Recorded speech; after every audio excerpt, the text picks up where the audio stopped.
ഡിറ്റ്വ ചുഴലിക്കാറ്റ് വലിയ നാശനഷ്ടങ്ങൾ വരുത്തിവെച്ച ശ്രീലങ്കയിൽ അടിയന്തരാവസ്ഥ പ്രഖ്യാപിച്ച ഭരണകൂടം. നാശനഷ്ടം കനത്തതോടെ ശ്രീലങ്കയിൽ ഡിസംബർ 4 തീയതി വരെ ആരോഗ്യ അടിയന്തരാവസ്ഥയും പ്രഖ്യാപിച്ചിട്ടുണ്ട്. മരണസംഖ്യ 100 കടന്നതായാണ് റിപ്പോർട്ടുകൾ. കെലനി നദിയിൽ ജലനിരപ്പ് ഉയർന്നതോടെ കൊളംബോ പ്രളയഭീതിയിലാണ്. ശ്രീലങ്കയിൽ ഡിസംബർ 16 തീയതി വരെ സ്കൂളുകൾ അടച്ചിടും. കൊളംബോ തുറമുഖം താൽക്കാലികമായി അടച്ചിട്ടിരിക്കുകയാണ്. ചുഴലിക്കാറ്റിനെയും കനത്ത മഴയെയും തുടർന്ന് ഇതിനോടകം 700-ലധികം വീടുകൾ തകർന്നതായാണ് കണക്കുകൾ വ്യക്തമാക്കുന്നത്. അതേസമയം രക്ഷാദൌത്യത്തിൽ ലങ്കൻ ക്രിക്കറ്റ് ടീം നായകൻ അസലങ്കയും താരങ്ങളും പങ്കുചേർന്നു.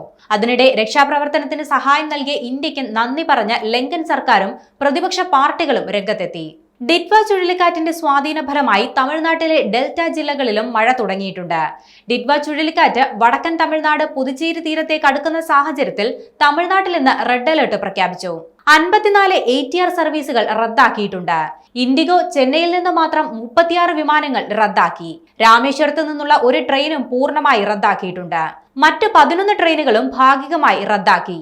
തമിഴ്നാട്ടിലെ 14 ജില്ലകളിൽ NDRF, SDRF സംഘങ്ങൾ എത്തിയിട്ടുണ്ട്. ഡിറ്റ്വയുടെ സ്വാധീനത്തിൽ കേരളത്തിൽ ഒറ്റപ്പെട്ട ഇടങ്ങളിൽ മിതമായ മഴയ്ക്ക് സാധ്യതയുണ്ട്. അതേസമയം ആന്ധ്രയിലും തെലങ്കാനയിലും മിതമായും ശക്തമായും പലയിടങ്ങളിൽ മഴ പെയ്യാൻ സാധ്യതയുണ്ടെന്നാണ് കാലാവസ്ഥാ നിരീക്ഷണ കേന്ദ്രം അറിയിച്ചിരിക്കുന്നത്.